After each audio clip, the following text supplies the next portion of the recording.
Mateo 18:15 dice así: por tanto, si tu hermano peca contra ti, ve y repréndele estando tú y él solos. Si te oyere, has ganado a tu hermano. Por tanto, si tu hermano peca contra ti, ve y repréndele estando tú y él solos. Si te oyere, has ganado a tu hermano. ¿Qué tal si venimos delante del Señor una vez más en oración? Señor, pedimos en esta mañana que tú, a través de tu Espíritu Santo, vengas a hacer realidad por tu palabra lo que acabamos de cantar. No solo cantamos alabando tu nombre, sino que también cantamos reconociendo que pecamos y que fallamos, que necesitamos perdón. Pero a la vez cantamos que tú te gozas en el corazón humilde, quebrantado delante de ti.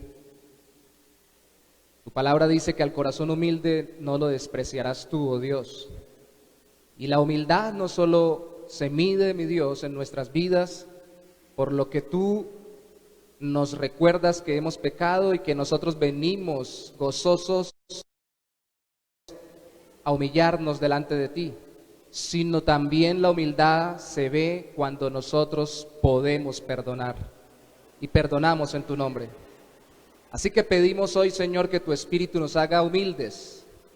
La semana pasada vimos que antes de perdonar necesitamos crecer en humildad, que antes de perdonar necesitamos considerar al otro para poderlo perdonar y no estorbar o hacerle tropezar en su crecimiento espiritual, al no mostrar humildad y al no tener nosotros consideración en el nombre de Jesús.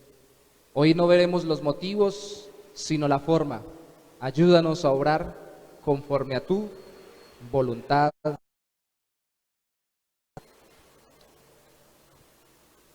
Mis amados, de los que estamos aquí, ¿quiénes saben cocinar? ¿Amén? Bueno, yo digo amén para que ustedes digan que sí, los que saben, pero yo no. La que cocina en mi casa es mi señora, regáñenme, pero yo disfruto que ella cocine, cocina muy rico. ¿Cuántas veces usted ha querido aprender a cocinar, si es que no sabe cocinar, y usted ha querido aprender con ciertas recetas que tienen paso 1, paso 2, paso 3, paso 4? Que todos tengamos la misma receta para cocinar determinado plato no significa que todos cocinemos igual. Los que cocinan lo saben, ¿cierto? Y los que comemos lo que los otros cocinan, debemos también saberlo. Por más que sigan exactamente los pasos, las personas, por lo general no les queda la comida igual. Uno diría, ¿por qué? Porque hay muchos elementos adicionales detrás de todo esto. Y estos elementos nos llevan a concluir o a recordar que la vida en Cristo no es simplemente seguir paso 1, paso 2, paso 3, como aplicar una receta de cocina. Y como hoy vamos a ver cómo perdonar, no es paso 1 para perdonar, paso 2 para perdonar, paso 3 para perdonar, y efectivamente usted lo va a hacer siempre así, y siempre le va a dar resultado, porque siempre los casos son diferentes. Van a ser puntos graduales, consecutivos, los que vamos a ver hoy de la palabra de Dios, pero tenemos que recordar que son más principios que pasos. Y aunque sí tienen un orden, de todas formas tenemos que estar pendiente a la dirección de Dios en cada uno de ellos. Porque puede que demoremos más en uno que en otro y puede que necesitemos tener un trato distinto en medio de uno u otro de los principios bíblicos que vamos a ver hoy. La forma correcta de perdonar viene de aquel que nos perdonó, de Cristo, dando su vida por nosotros para enseñarnos a perdonar como Él nos perdonó. Entonces, ¿cómo debo perdonar al hermano? De acuerdo a lo que Cristo enseñó, Lo primero es Mateo 18:15, por tanto, si tu hermano peca contra ti, déjalo así. ¿Así dice el texto bíblico? Ve.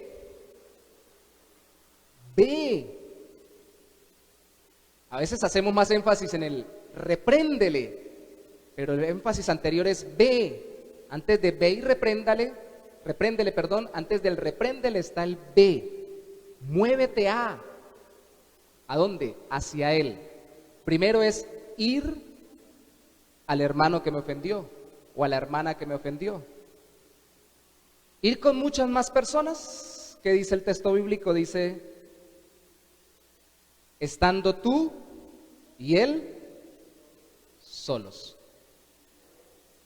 Es curioso porque a veces no solamente en las iglesias, con los ministros, con los profesores, en las casas con los papás, en las empresas con los patrones, cuando alguien comete una falta, van directamente al que tiene la autoridad o a algún otro menos al que cometió la falta.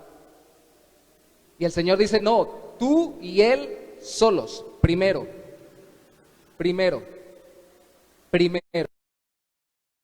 Ir como el pastor de las 100 ovejas que se le perdió una y fue por ella. ¿Recuerdan que lo vimos la semana pasada? Vamos a recordarlo, Mateo 18, 10 al 14. Dice Cristo, mirad que no menospreciéis a uno de estos pequeños. Ángeles en los cielos ven siempre el rostro de mi Padre que está en los cielos. Los pequeños o los recién convertidos o los creyentes en Cristo que están empezando el caminar cristiano. 11. Porque el Hijo del Hombre, Cristo, ha venido para salvar lo que se había perdido. ¿Qué os parece? Si un hombre tiene 100 ovejas y se descarría una de ellas, ¿no deja a las 99 y va por los montes a buscar la que se había descarriado? Y si acontece que la encuentra, de cierto os digo que se regocija más por aquella que por las 99 que no se descarriaron. Así no es la voluntad de vuestro Padre que está en los cielos. ¿Qué es lo que no quiere nuestro Padre? Que se pierda uno de estos pequeños. La semana pasada tocamos de forma muy rápida el hecho de que Lucas, cuando narra esta parábola de parte del Señor Jesucristo, enfatiza la conversión, la persona que recién viene a Cristo. Pero aquí Mateo, cuando la cita, enfatiza el hecho de que Cristo quiere que nosotros como creyentes vayamos a reconciliarnos con el hermano cuando éste ha pecado contra nosotros. Porque Cristo vino. Cristo no esperó a que nosotros fuéramos a Él. Él vino a perdonarnos. Amén. Ve. Ir yo solo para restaurarlo para la iglesia. Ir como el pastor, el gran pastor, a rescatar a la oveja perdida fue. El término griego ir implica ir sin ruido y sin atraer la atención. Ten en cuenta que aquí mismo en el local, como no somos muchos y como tenemos cosas que mover y todo lo demás, si alguien se mueve, todo el mundo lo mira. Como no es muy grande, entonces si algo pasa, en la iglesia en la que nosotros comenzamos en el Evangelio, el pastor decía, un mosco entra y se queda mirando el mosco hasta que se queda quieto. Así nos decía él. No se distraigan, decía él. Pues cuando dice el término griego vayan, ir, es un término que significaba en esa época ir sin causar distracciones. O sea, yo no hago escándalos. Yo voy discretamente, sin que nadie lo sepa, a hablar con el hermano. No es ese tipo de actitud que dice, bueno, pecaron contra mí, fulanito, fulanita, me ofendieron. Yo voy a buscar la restauración. Dios o una mujer de Dios, no, no diga nada. Vaya discretamente sin que nadie lo note, sin que nadie lo sepa. Acérquese para glorificar a Dios en lo secreto con la persona que le ofendió. ¿Se dan cuenta que el llamado del Señor es a ir? Porque Él vino. Ahí sí viene la palabra que a muchos nos gusta, reprender. Repréndele. ¿Qué querrá decir repréndele? Repréndele implica convencer o reconvenir o dejar convicto o dejar convencida a la persona, como cuando uno queda dentro de una cárcel que ya no puede, no tiene salida, convencido con argumentos que le expongan,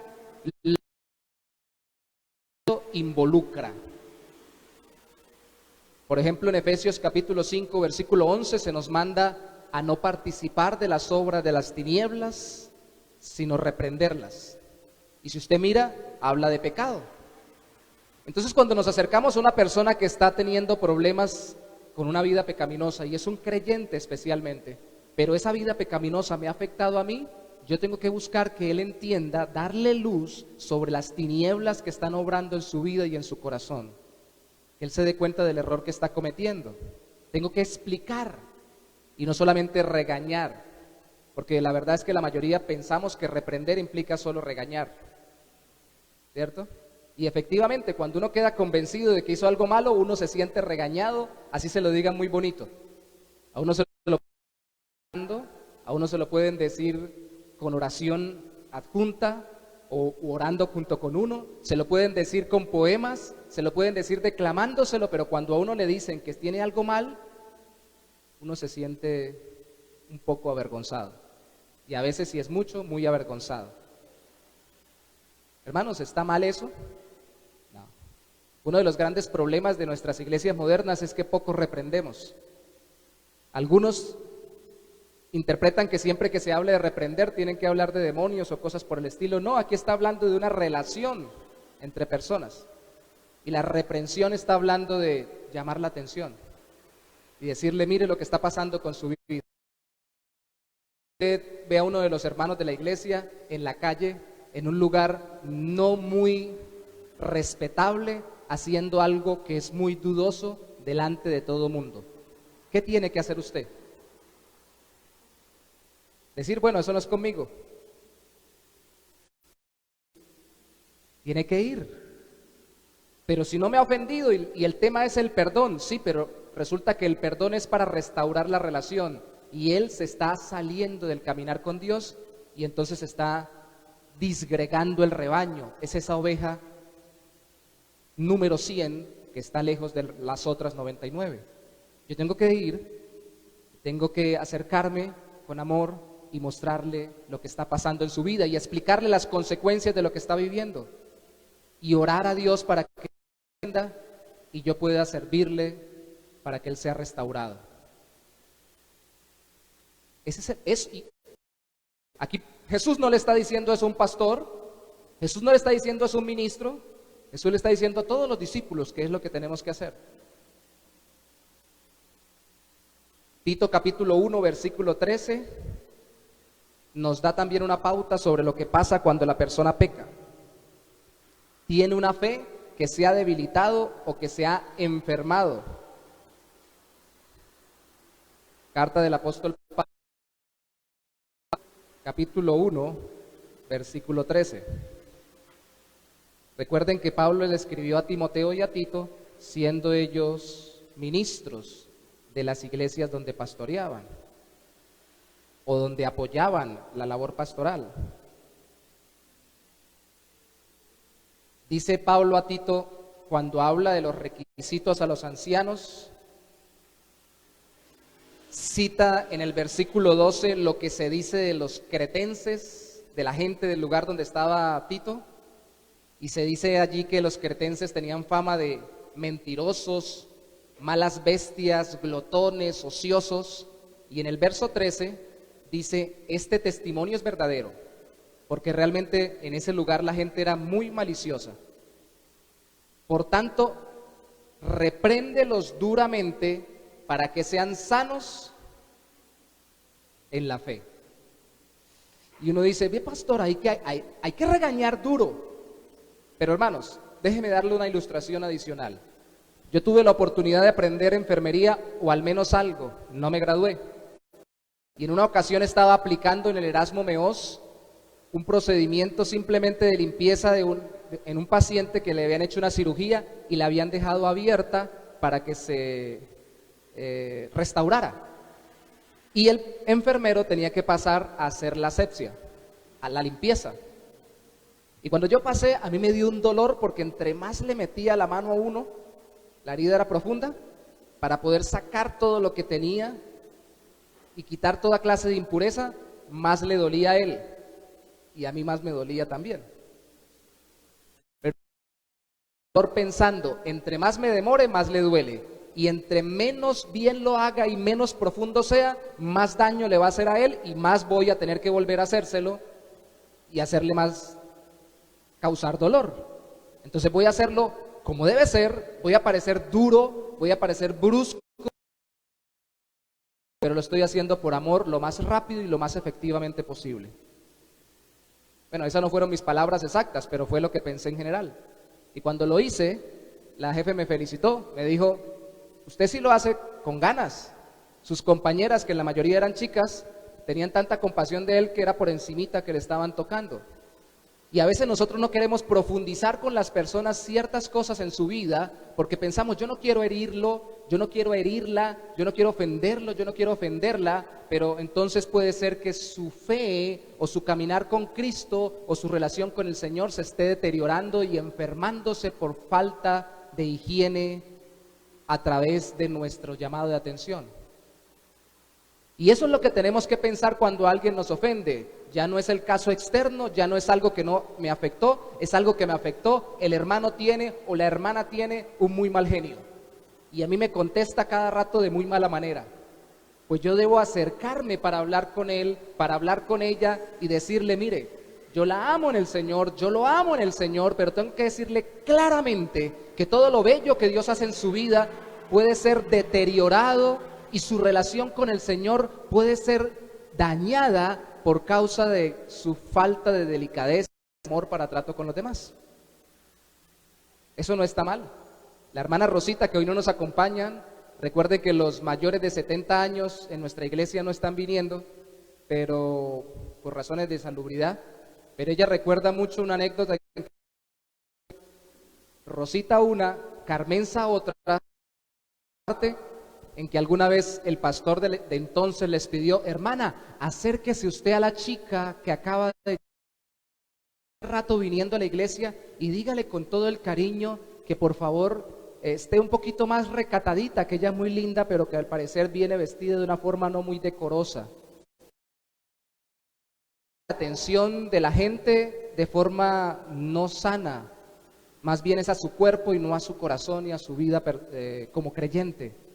Y ellas narran que cuando les decían lo más delicado posible a las personas, muchas de ellas se sentían y algunas no regresaban. Pero hermanos, a mí me llamen la atención por algo que está pasando en mi vida, me demuestra que me quieren, que me aman y que están pendientes de mi buen caminar. Eso es un buen hermano en Cristo, eso es un buen amigo en el Señor. Entonces, volvamos a nuestro texto en Mateo 18. Lo primero y principal, ir solos para restaurarlos para la iglesia. Pero luego, ir a la iglesia. Ir solos para restaurarlo para la iglesia, pero luego ir a la iglesia. Bienvenidos, Dios los bendiga. Mateo capítulo 18, versículo 16. Dice, mas si no te oyere el hermano cuando está en dificultad, toma aún contigo a uno o dos, no a todos, sino a uno o dos, para que en boca de dos o tres, si sabemos sumar, dice que tomemos a uno o dos para que ya sumemos dos o tres entre todos, conste toda palabra. Fuimos primero solos, la persona no quiso oír, tenemos que tomar a quienes nos acompañen, que sean creyentes, que sean hermanos en Cristo, que sean personas maduras, ejemplares, ojalá fuesen ministros de la iglesia, ordenados, pastores, siervos, líderes de reputación sana en el Señor, e ir donde la persona. ¿Por qué?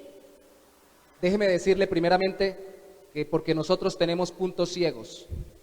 Puede ser que yo esté encaprichado con hacer que alguien cambie y realmente no está haciendo nada malo. Y cuando yo voy con otros 2 o 3 a ayudarlo, los otros 2 me dicen, o los otros 2 me dicen, venga mi hermano, pero nosotros no vemos problemas en la actitud de este hermano. Realmente él o ella están caminando conforme a la palabra de Dios. Es una impresión suya, es una forma de pensar individual suya, y la palabra no reprende eso que él o que ella está haciendo. Tengo que acompañarme de más personas, porque muchos hermanos no tienen el don del discernimiento, sino del regañamiento. Y cuando ven cualquier cosa, entonces quieren rápidamente regañar. El asunto es que yo puedo entender que alguien necesita reconvención y que si ese alguien no lo quiere, yo puedo acompañarme de otros hermanos para que también a mí me permitan ver si me estoy equivocando. ¿Será que nos podemos equivocar? ¿Sí o no? ¿Ya se han equivocado? Dijo alguna vez un pastor, pasó el hermano con cara de no buenos amigos y todos pensaron, como no saludó a nadie, que estaba bravo con todos y resulta que venía enfermo al baño. Nosotros tendemos a malinterpretar las cosas y las situaciones y tenemos que ayudarnos y acompañarnos de otros, inicialmente con pocos testigos, porque así lo ilustraba el Antiguo Testamento. ¿Sabe qué me dijo alguna vez un hermano en Cristo que para mí es un ejemplo en el Señor y que he visto que también entienden muchos otros ministros? Algunos entienden que este procedimiento no deberíamos aplicarlo hoy en día, que eso fue para el tiempo del Antiguo Testamento y como Cristo vino cuando todavía eran los procesos del Antiguo Testamento, que entonces no tenemos que aplicarlo hoy. Sobre todo porque cuando termina diciendo que se puede expulsar al hermano de la iglesia o tenerlo por gentil y publicano. Y en cierta medida tiene razón, porque en Deuteronomio 17:6 y en Deuteronomio 19:15, si quiere lo puede usted resaltar en su Biblia, habla de que nadie podía morir condenado por un delito en el pueblo de Israel si no habían 2 o 3 testigos. Nada que con uno solo de testigo. Si era un pecado que la Biblia en el Antiguo Testamento le llamaba de muerte. Y precisamente el capítulo 19, versículo 15 establece que no nos aceleremos y que por eso nos acompañemos con 2 o 3. Pero ¿sabe que eso no es solamente del Antiguo Testamento? Usted puede mirar conmigo 2 de Corintios, capítulo 13, versículo 1. 2 de Corintios, capítulo 13, versículo 1. Ya Cristo ha partido, el nuevo pacto ha entrado en vigor. Pablo le está escribiendo a una iglesia del nuevo pacto. Y dice el apóstol Pablo al final de su carta, en el capítulo 13, versículo 1 de 2 de Corintios, esta es la tercera vez que voy a vosotros. Y escuche lo que dice, por boca de 2 o de 3 testigos se decidirá todo asunto. Y uno dice, pero Pablo no tenía la autoridad de apóstol.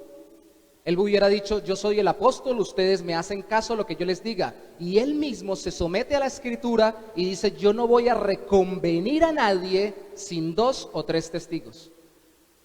Y yo no voy a querer regañar a nadie ni restaurar a nadie por un proceso disciplinario, de ayuda, de consejería, suponiendo cosas sin que haya alguien que lo atestigüe. Porque yo mismo me sujeto a la escritura. 2 o 3 testigos. De hecho, lo puede leer usted en su casa, al final de la carta pastoral a Timoteo, en 1 de Timoteo, capítulo 6, versículo 19 al 20, se dice que no admitamos, dice él, no admitieran acusación contra un anciano, contra un pastor, contra un obispo, que así se le llama en el Nuevo Testamento a los pastores, no admitan acusación si no hay 2 o 3 testigos. Pero inmediatamente después dice que al que persista en pecar, repréndelo delante de todos, para que todos aprendan.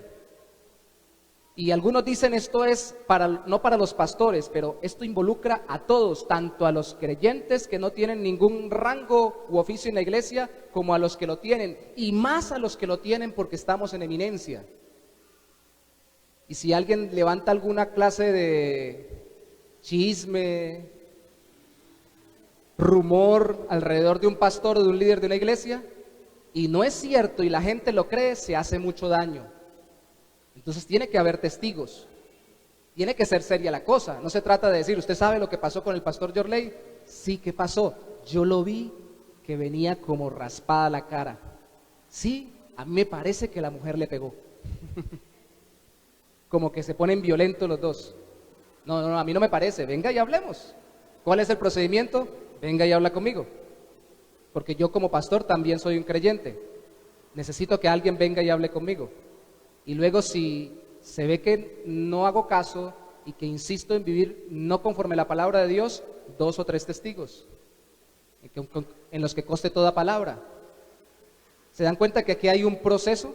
Primero fuimos a él solo, al que pecó, y ahora vamos a la iglesia.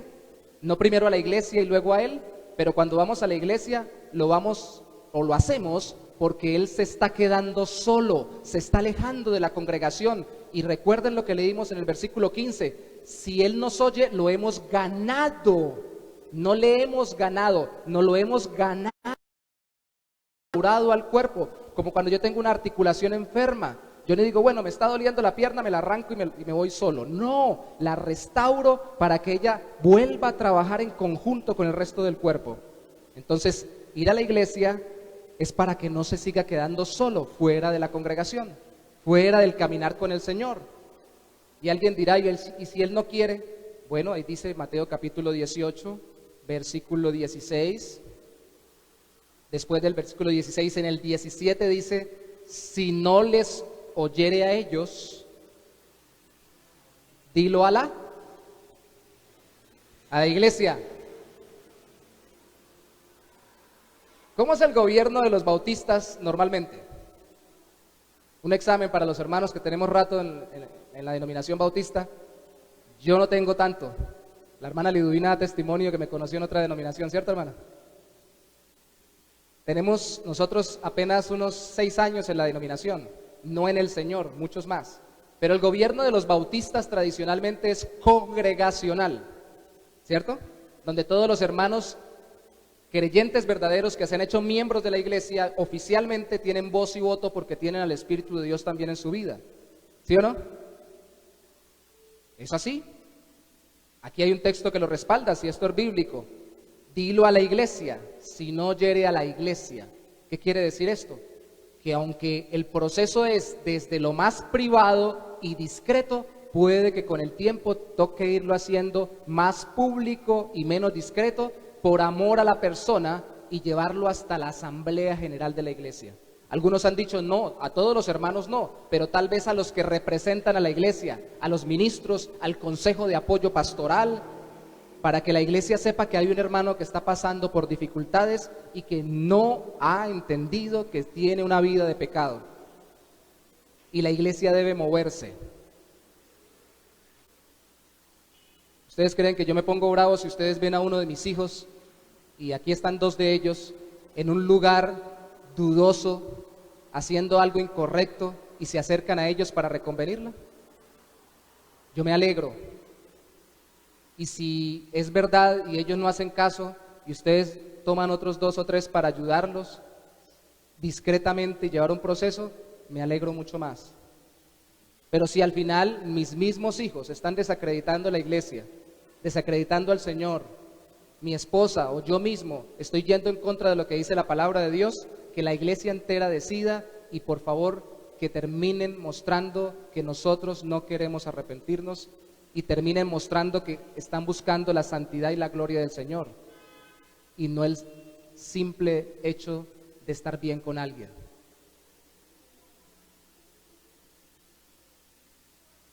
¿Ustedes qué piensan? Como muy fuerte, ¿cierto? Como muy duro, ¿sí o no? Es que hoy en día no se hace. ¿Sabe por qué no se hace hoy en día? Como me decía este hermano alguna vez, que creía que era del Antiguo Testamento. Ay, porque es doloroso, como cuando yo le metía la mano para hacerle el aseo, la asepsia al enfermo en su herida. 2 veces yo vi llorar a mi papá en mi vida. Déjeme ilustrarlo de esta forma. Una vez fue cuando murió mi hermano. Lloró mucho. Pero otra ocasión es cuando yo, siendo adolescente, tuvo que reprenderme. La reprensión no es por odio, es por amor. La corrección no se hace porque uno le tiene rabia a alguien, es porque lo ama. Y cuando la iglesia ama al creyente, lo busca solo, con otros y al final con toda la iglesia, porque quieren que no se vaya del caminar con Cristo. No es simplemente que no se deje de congregar los domingos, es que siga caminando con el Señor cuando está en la iglesia y cuando está afuera. La Iglesia Bautista El Buen Pastor de Bucaramanga tiene unos estatutos, no son la Biblia, pero se supone que se basan en la Biblia, y la iglesia nuestra dice en sus estatutos que si una persona dura más de 3 meses sin congregarse, sin justificada razón, el pastor o los líderes deben ir a buscarlo, así dice. Eso es bíblico. Decirle qué está pasando, hermana, y ver su situación, no para echarlo de una vez, sino para ayudarlo a restaurarse al Señor y a la iglesia. Pero si no nos oye, tenemos que traerlo ante la iglesia y públicamente tal vez lleguemos a decir que sería el otro paso, que no es un creyente porque ha decidido caminar conforme a su voluntad. Inicialmente 1 o 2, finalmente a todos los hermanos de la iglesia. ¿Por qué a todos los hermanos de la iglesia? Porque el Señor así lo ha establecido y la iglesia es su cuerpo, a través de la cual Él obra. Pero si ustedes miran el versículo 17, en la parte final dice: si no oyere a la iglesia, tenle por gentil y publicano. Hermanos, buscar restaurar a la persona que nos ha ofendido no es pasar por alto la ofensa para no complicarnos. Es desarrollar un proceso de restauración, porque si no lo hacemos, el estado posterior o final es peor. Buscar restaurar al perdonar es buscar a la persona para que su estado final no sea peor. No es quedarme quieto. Algunos empezamos por lo último. Lo primero es ir a la persona solo, lo segundo es ir con la iglesia, lo tercero es dejarlo solo si no quiere nada. Dice: tenlo por gentil y publicano. Y algunos empezamos por lo último, dejémoslo solo, a ver qué pasa con él o con ella, a ver si de pronto se arrepiente y oremos. ¿Y quién dijo que esto no lleva oración? Todo el proceso de restauración debe ser en oración, todo debe ser en oración. Vaya conmigo a 1 Corintios capítulo 5 versículo 1 y miramos un caso concreto de la iglesia primitiva. Vamos a verlo bien fuerte para que lo veamos más sencillo para nosotros hoy en día. 1 Corintios 5 dice: de cierto se oye que hay entre vosotros, le dice Pablo a los de Corinto, fornicación, quiere decir impureza sexual, y tal fornicación cual ni aún se nombra entre los gentiles, tanto que alguno tiene la mujer de su papá, es decir, está con la madrastra. Uno dice: ay, pero no se metan con él, déjenlo, a ver si el Señor lo cambia. ¿Qué dice Pablo allí? Y vosotros estáis envanecidos, o sea, ¿están muy contentos con eso? ¿No deberíais más bien haberos lamentado, estar tristes por lo que está pasando, para que fuese quitado de en medio de vosotros el que cometió tal acción? Está siendo duro Pablo, yo lo sé, pero miren lo que termina diciendo: ciertamente yo, dice Pablo, como ausente en cuerpo, pero presente en espíritu, ya como presente he juzgado al que tal cosa ha hecho, está ejerciendo su autoridad de apóstol. Y dice el versículo 4, en el nombre de nuestro Señor Jesucristo, reunidos vosotros y mi espíritu con el poder de nuestro Señor Jesucristo. Versiones modernas dicen, cuando yo esté reunido con ustedes. que hayan varios decidiendo esto. El tal, el que cometió el pecado, se ha entregado a Satanás para destrucción de la carne. Eso es muy fuerte. Eso significa, se ha considerado como gentío publicano, como dice Cristo, a fin de que el espíritu sea salvo en el día del Señor Jesús. La Reina Valera tal vez no es tan clara para nosotros en la forma del español, pero déjeme decirlo de otra manera. Déjenlo que haga lo que quiera y que se quede en el mundo dando vueltas donde reina Satanás, para que al final el Señor, por las consecuencias, vamos a orar por él, termine llevándolo de nuevo a Cristo. Y oremos por él. Y es que ¿quién dijo que cuando una persona sale de la membresía de la iglesia debe salir de nuestro corazón? Al contrario, debemos enfocarnos más en ella. No se le cierran las puertas de la iglesia, se le abren, pero ahora evangelísticamente, para tratarlo como una persona que no se ha convertido y que no camina con Cristo. Así haya nacido en cuna evangélica, si habla como el diablo, viste como el diablo, anda como el diablo, se porta como el diablo y pelea más que el diablo, pues seguramente no es un hijo de Dios, sino un hijo del diablo. Entonces, ¿qué tenemos que hacer? Evangelizarlo, amarlo, rodearlo, pero para presentarle el evangelio, para que él o ella puedan ser restaurados. Entonces, nunca le cerramos la puerta de la iglesia a nadie. Cuando la Biblia dice, ténganlo por gentil o publicano, no dice, no lo deje entrar, ciérrele, no. Déjelo entrar al sitio físico, que escuche la palabra, pero rodéenlo de evangelismo y de amor como alguien que no es creyente, para que se convierta al final. ¿Por qué? Porque no es un miembro ya oficial de la iglesia, pero sí es una persona que necesita a Cristo. ¿Se dan cuenta de lo que pasa? Hay muchas congregaciones que no quieren tener membresías oficiales, y con tal de que usted vaya le dicen, usted es parte de la iglesia. No. Los que estamos acá ya miembros oficiales lo saben, y los que nos acompañan también lo saben. Tan pronto llegan, y sobre todo si ya son creyentes, les decimos, si usted es un hijo de Dios y quiere ser parte de la iglesia, conózcanos y permítanos conocerlo.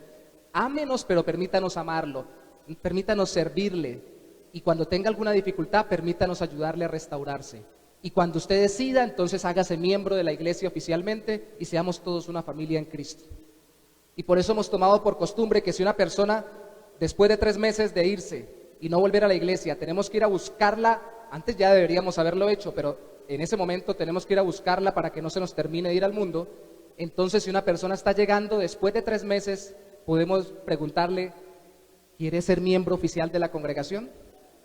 Si es creyente, y si no es creyente, después de haber escuchado el evangelio y del llamado a arrepentirse, ¿va a bautizarse dando testimonio de su fe en Cristo para que se haga miembro de la iglesia?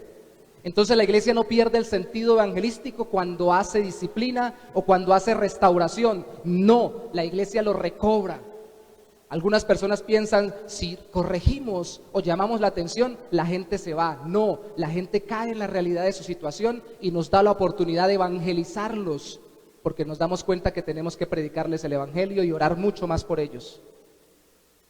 ¿Cuál es la urgencia del corazón de Cristo? ¿Recuerdan lo que leímos en Mateo 18? No es así, no es la voluntad de mi Padre que se pierda uno de estos pequeños. A mí me duele que no me duelan sus vidas como les duele a Cristo.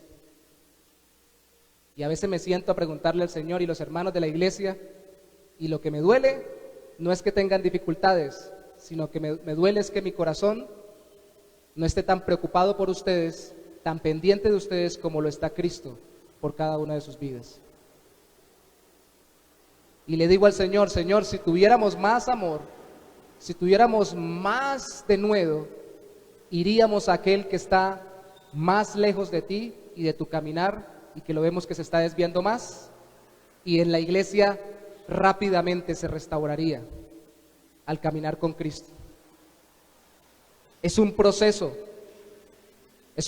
que va de lo privado a lo público, es un proceso que va de lo sencillo a lo complejo, el restaurar a una persona para que camine con Cristo, sobre todo si me ha ofendido a mí. Pero es un proceso también que va de lo informal a lo formal. No tiene que ser alguien nombrado por la iglesia. Hermano, hermana, la comisiono para que visite a fulanito o fulanita. No tienen que tener comisión. Ustedes son libres de visitar a todos los que no han venido hoy. De hecho, la mayoría de los que no vienen hoy o no han venido en estos días a las iglesias son por cuestiones sanitarias y se sienten lejos. Miguel Ángel, nuestro hermano, que mora aquí en el segundo piso, está hospitalizado todavía. Y como les he comentado, ustedes tienen el teléfono, lo pueden llamar o le pueden colocar, no, un mensaje no, porque no tiene datos. Pero él necesita sentir que hay hermanos que están orando por él. Usted lo necesita también, yo lo necesito. Necesitamos que la gente se sienta cerca, porque Cristo fue por la oveja perdida. No se quedó esperando a que ella llegara a pedir perdón. La expulsión de la membresía finalmente no es por falta de amor, sino por un deseo amoroso de que la persona se encuentre de frente con las consecuencias de su pecado para que termine por el amor y el evangelismo que le mostremos regresando a Cristo. ¿Por qué lo hacemos? Mateo 18, vamos a leer estos 3 versículos finalmente de forma muy concreta. Mateo 18, 18. De cierto os digo que todo lo que atéis en la tierra será atado en el cielo, y todo lo que desatéis en la tierra será desatado en el cielo. Cuando hicimos la serie de todo Mateo, miramos Mateo 16, donde dice las mismas palabras sobre la predicación del evangelio, y aquí es sobre la restauración de aquellos que han creído en el evangelio. Atar y desatar eran palabras comunes en la época para permitir o no permitir, que usaban los rabinos judíos. Y aquí vamos nosotros a decirle, no queremos permitirle, es lo que está diciendo en el contexto de que usted se termine de ir al mundo, vamos a hacerle estorbo. Hermanos, si yo voy ciego y sordo, camino a un precipicio, no escucho lo que me están gritando porque voy caminando hacia un precipicio, y voy ciego y no veo que voy hacia un precipicio, si usted me ama, se tira al lado mío, me tumba sobre mi propia altura y no me deja caer en el precipicio. Así me raspe, cuando me levante y me dé cuenta de para dónde iba, le diré gracias. Al principio me enojaré, me incomodaré, me resistiré, pero cuando vea hacia dónde iba diré gracias, gracias, gracias. Entonces este versículo no está enseñando nada diferente a que la iglesia tiene la autoridad que viene del cielo para restaurar personas al Señor Jesucristo por medio de la reprensión cuando están en pecado y del perdonarlos. ¿Por qué digo del perdonarlos? Lo pueden buscar en su casa en Juan, en el Evangelio de San Juan, en Lucas, capítulo 17, versículo 3, resume todo esto y dice, repréndele, si te oyere y se arrepiente, perdónalo. Esto no es para ganarle al hermano, sino para que sea perdonado y se restaure. Pedro así lo entiende en Mateo 18, más adelante lo veremos la semana entrante, porque pregunta, Señor, y entonces si vinieran a pedirme perdón, ¿cuántas veces perdono? Él entiende que esto se trata de perdón y reconciliación. Entonces nos está diciendo el Señor, la iglesia tiene la autoridad que viene del cielo para restaurar. El acuerdo de la iglesia viene del Padre que está en el cielo, Mateo capítulo 18, versículo 19. Otra vez os digo, que si 2 de vosotros se pusiere de acuerdo en la tierra acerca de cualquiera cosa que pidieren, les será hecho por mi Padre que está en los cielos. Y si yo veo a alguien que está pecando y la iglesia está tratando de restaurarlo, ¿por qué estoy orando? Para que se arrepienta y vuelva. Y los 2 o 3 que sirven de testigos son 2 o 3 que van a estar orando por esa persona en acuerdo. Sí, podemos ponernos de acuerdo para orar por cualquier cosa, como dice el texto, pero en el contexto es orar especialmente porque alguien se ha restaurado.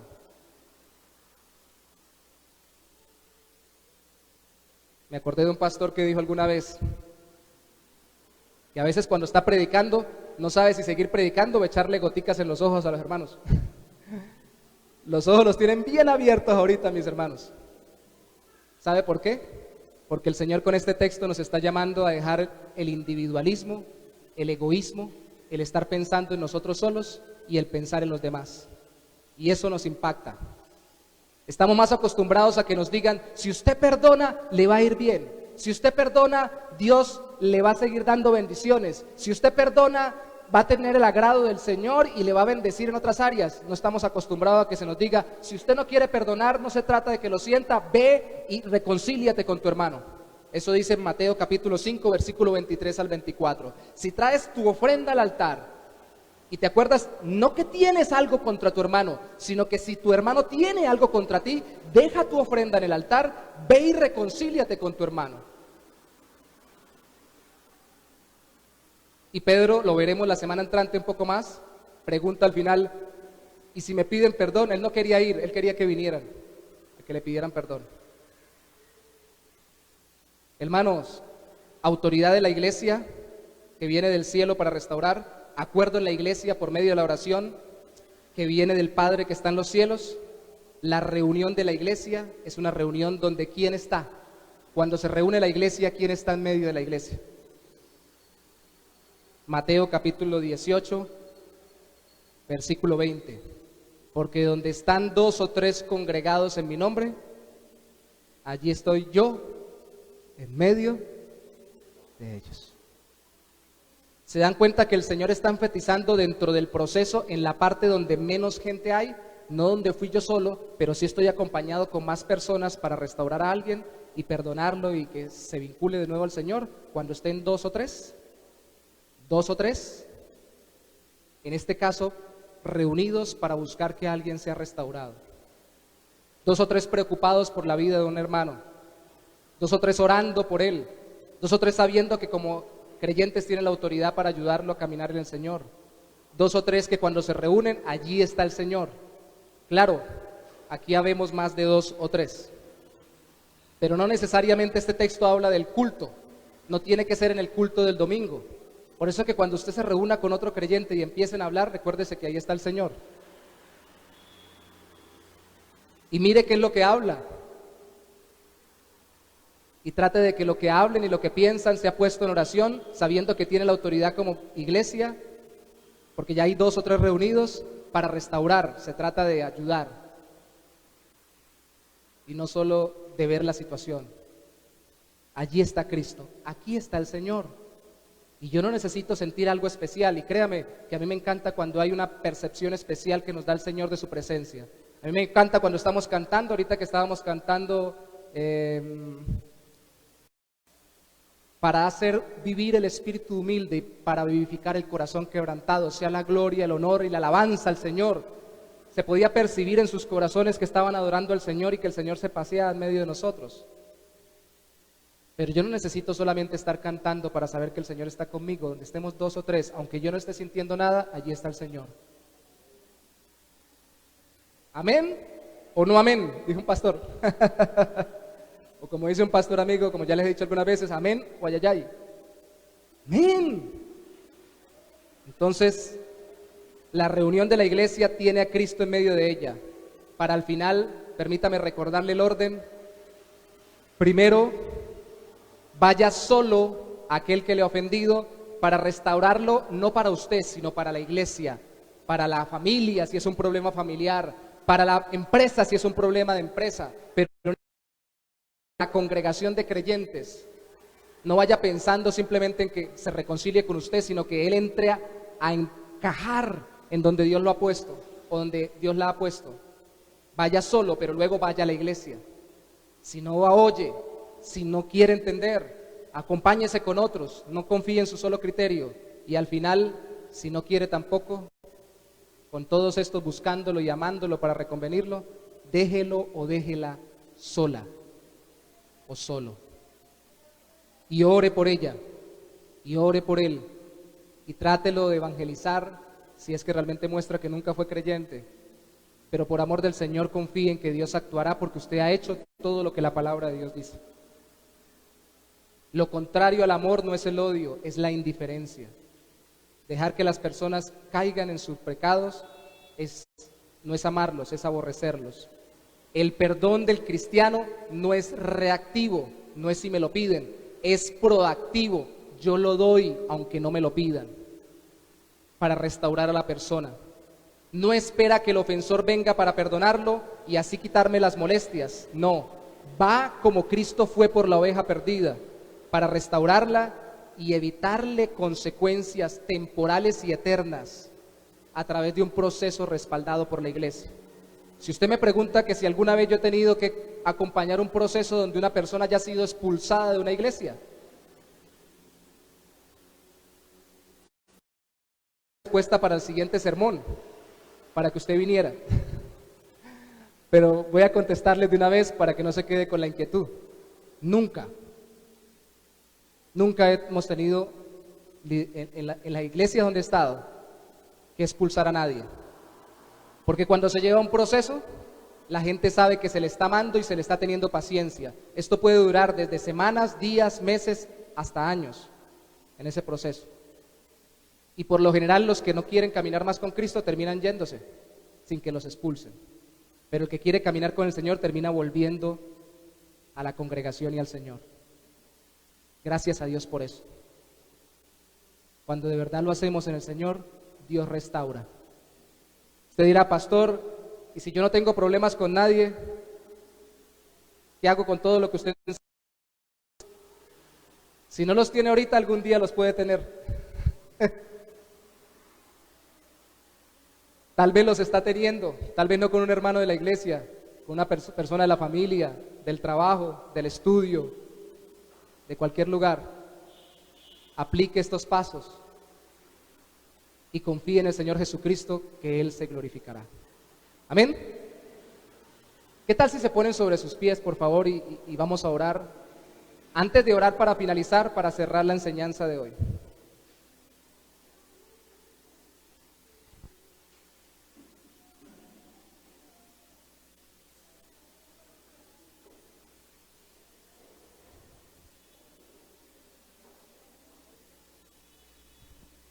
Gloria al Señor.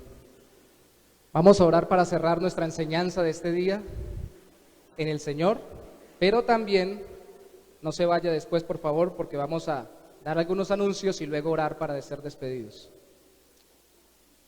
Señor, te damos gracias en esta hora por tu palabra, que es como el martillo que quebranta el corazón más duro.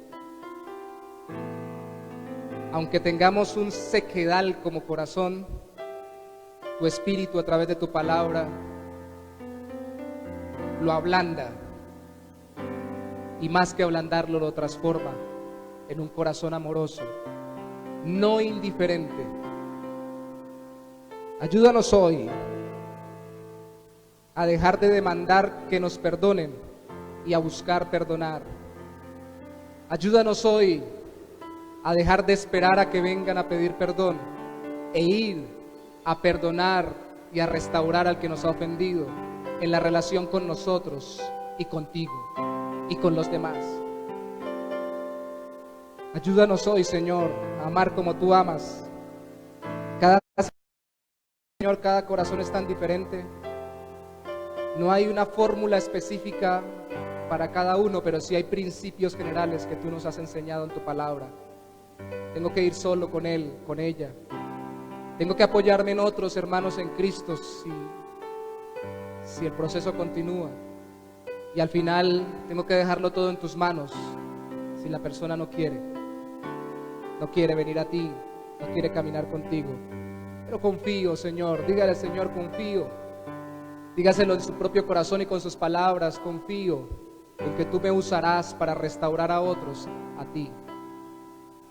Confío, Señor, en que con mis defectos y con mis faltas, aún así tú me estás perfeccionando para ser más útil, para restaurar a mi familiar, a mi vecino, a mi amigo, a mi compañero de trabajo, a mi compañero de estudio, para restaurarlos a ti, Señor, predicándoles el Evangelio y mostrándoles el amor de Cristo, pero también para restaurar a aquellos que ya creen en Cristo y que están caminando cada día más lejos de ti.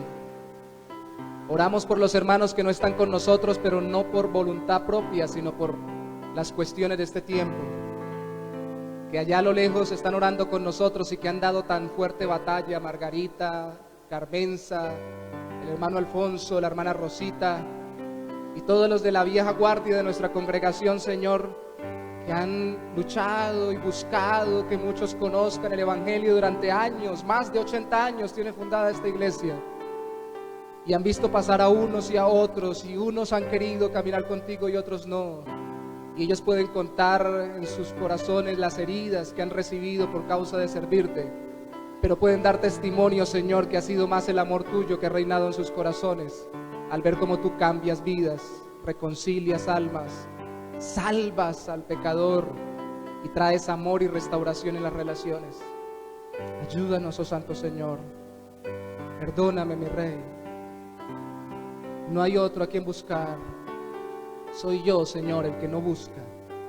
Soy yo el que no quiere a veces buscar la reconciliación. Pero eres tú el que me buscaste. Gracias por venir por esta oveja perdida. Gracias, Señor. Perdóname. Ya no tengo excusas. Perdóname. No hay otro a quien culpar. Y vuelvo a ti a dar mi amor a Cristo. Me humillo ante ti.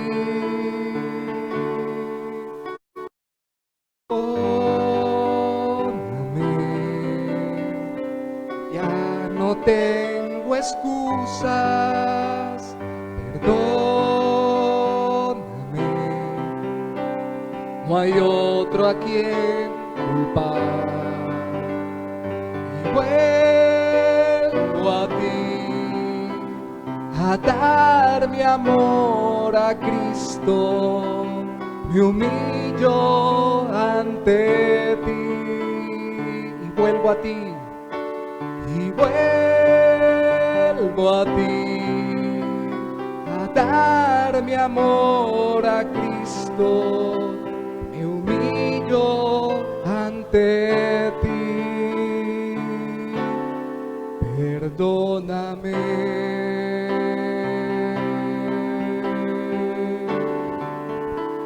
Gracias, Señor. Perdóname.